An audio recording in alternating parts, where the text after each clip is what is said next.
నమస్తే, welcome to our channel. నేను ప్రియాంకారావు. ఈరోజు కౌన్సిల్ సమావేశంలో నారా లోకేష్ గారు చాలా సీరియస్ అయ్యారు. బొత్స గారు అంటే లోకేష్ అంటే ఏంటి, ఈ పార్టీ అంటే కూటమి అంటే ఏంటో చూపిస్తాను అని చెప్పేసి లోకేష్ గారు అన్నారు. అంటే అక్కడ ఏం జరిగింది అనేది ఒక పెద్ద క్వశ్చన్ మార్క్. అంటే వైసీపీకి సంబంధించిన ఇద్దరు ఎమ్మెల్సీలు కూడా 2 తీర్మానాలను పెట్టారు. ముందు ఎవరికైనా ఒకటే ఉంటుంది. మరి అంటే మీ మీద, మీ మాటల మీద, మీ నాయకుల మీద మీకే ఒక క్లారిటీ లేదు, మీ మధ్య ఒక సమన్వయం లేదు, మీరు ఎలా వచ్చి మాట్లాడతారు అని ఒక క్వశ్చన్ రేస్ చేశారు.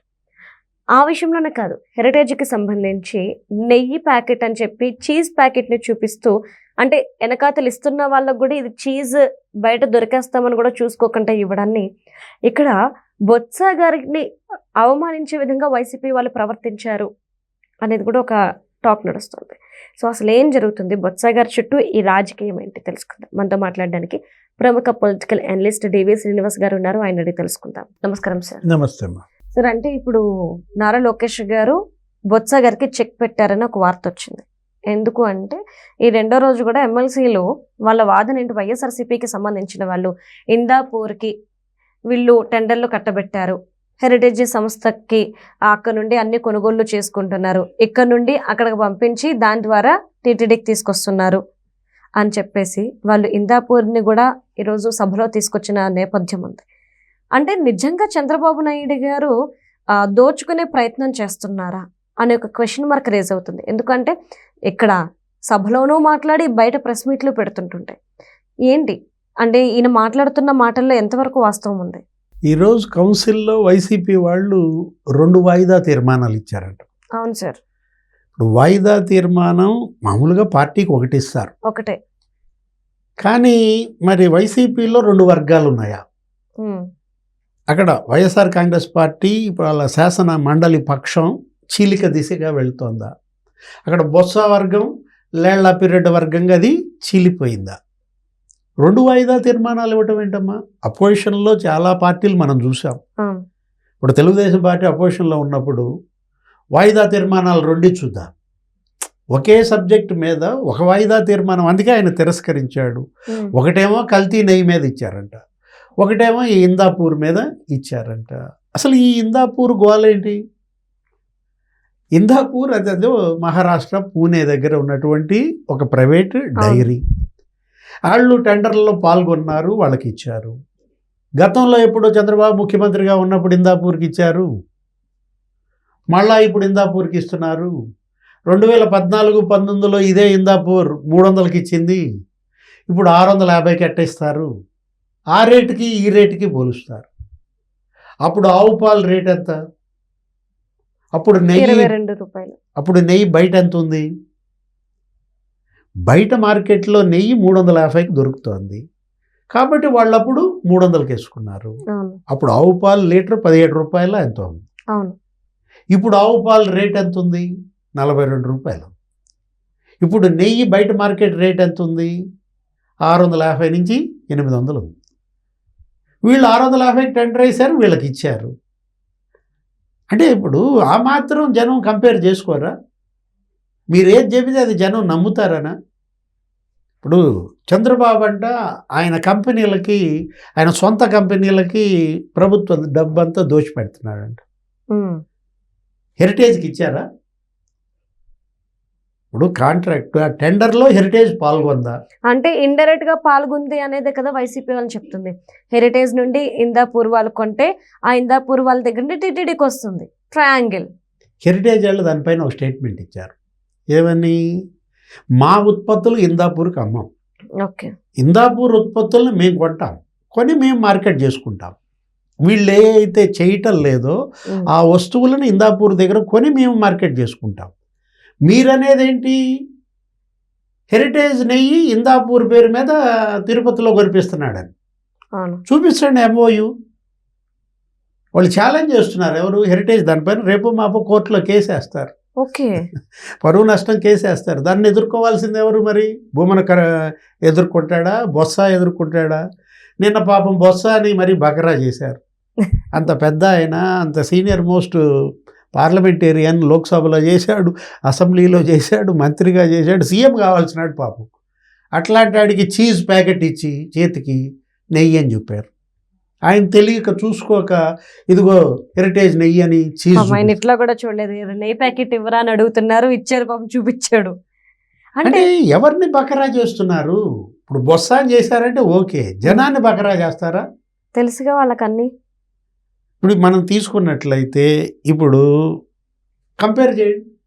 జగన్మోహన్ రెడ్డి 5 ఏళ్లలో ఆయన కంపెనీలకు ఎంత దోచిపెట్టాడు, చంద్రబాబు 17 ఏళ్ళు సీఎంగా ఉంటూ ఆయన కంపెనీలకు ఏమన్నా చేశాడా? ఒకసారి ప్రజల్లో చర్చ పెట్టండి. నీ 5 ఏళ్ళు సీఎంగా ఉన్నప్పుడు నువ్వు నీ బినామీ కంపెనీలు తీసేయి, నీ సాక్షి పేపర్కి ఎంత యాడ్స్ ఇచ్చావు, ఏబిఎన్కి ఎంత యాడ్స్ ఇచ్చావు? ఏబిఎన్ ఆంధ్రజ్యోతికి ఇచ్చిన యాడ్స్ ఎంతో తెలుసమ్మా? 25 లక్షలు. 5 ఏళ్లకి ఇచ్చింది 25 లక్షలు. కానీ అదే మరి సాక్షి ఛానల్, సాక్షి పేపర్కి ఎంత ఇచ్చారు? 600 కోట్లు. ఎవరు సాక్షి ఎండి? భారతి గారు. అంటే నీ భార్య ఎండిగా ఉన్నటువంటి పేపర్కి లేకపోతే ఛానల్కి 600 కోట్లు దోచిపెట్టి నువ్వు అసలు ఏ విధంగా నువ్వు ఇందాపూర్ అంటావు? అంటే సిమెంట్ది కూడా ఈరోజు బయటకు వచ్చింది కదా సార్, మొన్న భారతీయ సిమెంట్స్కి సంబంధించి అంతకంటే విలువలు ఉన్న వాటికి దేనికి టెండర్లకి ఇవ్వలేదు, వీళ్ళకి మాత్రమే ఉన్న దాని మీద ఇంకా ఎక్స్ట్రా వేసి. అంటే 165 కోట్లు. ఎవరు తిన్నది ఇదంతా? ఎవరు దాని CMD? Bharathi cements, Bharathi madam దానికి సిఎండిగా ఉంటూ ఇవాళ ఆయన ఎవరు అరెస్ట్ కూడా అయ్యాడు అవును. వేరే కేసులో. ఏది ఆ మద్యం కుంభకోణంలో ఎవరు ఫైనాన్స్ డైరెక్టర్ అరెస్ట్ అయ్యాడు? బాలాజీ గోయిందప్ప. అంటే హెరిటేజ్ ఫైనాన్స్ డైరెక్టర్ అరెస్ట్ అయ్యాడా ఎప్పుడన్నా, ఎక్కడన్నా? ఎన్నేళ్ల నుంచి హెరిటేజ్ వ్యాపారం చేస్తుంది? 34 ఏళ్లుగా వాళ్ళు చేస్తున్న వ్యాపారంలో ఒక్క లోపం మీరు చూపించగలరా? అరే ఏదో రకంగా హెరిటేజ్ని టార్గెట్ చేయాలి, హెరిటేజ్ షేర్లు పెరగకుండా చేయాలి, దాన్ని నష్టం చేయాలి అన్న ఒక్క దుష్ట తలంపు తప్ప మనకి ఇందులో ఏముంది అసలు? అసలు ఇప్పుడు భువనేశ్వరి మేడం వాళ్ళ నాన్న సీఎంగా చేశాడు, ఆమె భర్త సీఎంగా చేశాడు. ఎప్పుడన్నా ఎన్టీ రామారావు హయాంలో 7 ఏళ్ళు ముఖ్యమంత్రిగా ఎన్టీ రామారావు ఉన్నాడు, ఆయన బిడ్డలకు ₹1 మేలు చేశాడా? చివరికి ఎన్టీ రామారావు తన కారు పెట్రోల్ తను కొట్టించుకునేవాడు. ముఖ్యమంత్రిగా ఉంటూ ₹1 జీతం తీసుకుని తన కారు పెట్రోల్ కూడా తను కొట్టించుకున్నాడు. అంబాసిడర్ ఆయన సొంత వెహికల్ వెళ్ళేవాడు, ప్రభుత్వ వెహికల్ వాడేవాడు కాదు, ఆయన సొంత డ్రైవర్. లక్ష్మణ్ ఎవరో ఉంటారు. అంటే ఇప్పుడు ఎవరు ఇవాళ ఇక్కడ ప్రజల్లో ఆ మాత్రం చర్చ సాగదా?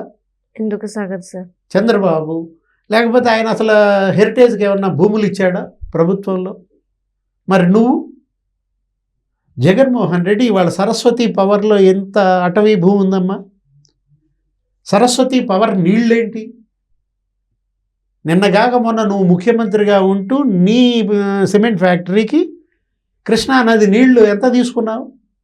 2 టీఎంసీలు తీసుకుని ఇంకా పైపెచ్చు నువ్వు వీళ్ళని కాన్ఫ్లిక్ట్ ఆఫ్ ఇంట్రెస్ట్ అంటాడు. ఏది కాన్ఫ్లిక్ట్ ఆఫ్ ఇంట్రెస్ట్? ఎవరు దోచిపెట్టారు? వాళ్ళ కంపెనీలకి, వాళ్ళ సంస్థలకి, వాళ్ళ ప్రజల కళ్ళ ముందు లేవా? కేసులు ఎవరి మీద ఉన్నాయి? ఇప్పుడు సిబిఐ 11 కేసులు అదేగా, అదే క్విడ్ ప్రోకో. నిమ్మగడ్డ ప్రసాద్కి ఏమో వాన్పిక్ భూములు ఇచ్చావు 28,000 ఎకరాలు, ఆయనేమో సాక్షి కంపెనీలో 950 కోట్లు పెట్టుబడి పెట్టారు. ఆయన జైలుకి వెళ్ళాడు, నువ్వు జైలుకి వెళ్ళారు. ఇప్పుడు ఆ సాక్షి పేపరు బిల్డింగ్స్ ఎవరి? మీయా? అరే ₹1 నీ సంపాదన లేకుండా, నీ పెట్టుబడి లేకుండా లక్షల కోట్ల పరిశ్రమలు పెట్టావే నువ్వు. ఇవాళ ఎన్టీఆర్ కుమార్తెని లేకపోతే చంద్రబాబు భార్యని వాళ్ళ యొక్క కంపెనీని నువ్వు వేలెత్తి చూపగలవా? ఏ రకంగా వీళ్ళు దీన్ని అడ్డం పెట్టుకుని శాసన మండలిలో ఈ సినిమా చేస్తున్నారమ్మా? అంటే వీళ్ళ గొయ్యి వీళ్ళు తవ్వుకుంటున్నారు. అనవసరంగా ఈ చర్చ ప్రజల్లోకి పంపడం ద్వారా బొత్స సత్యనారాయణ లేకపోతే వాళ్ళ ఎమ్మెల్సీలు జగన్కి మేలు చేస్తున్నారా, కీడు చేస్తున్నారా? అది వాళ్ళకే తెలియాలి. ఈ చర్చ ఇంకా ఎంతకాలం కొనసాగితే ఆ పార్టీకి అంతా పతనం. Thank you so much sir.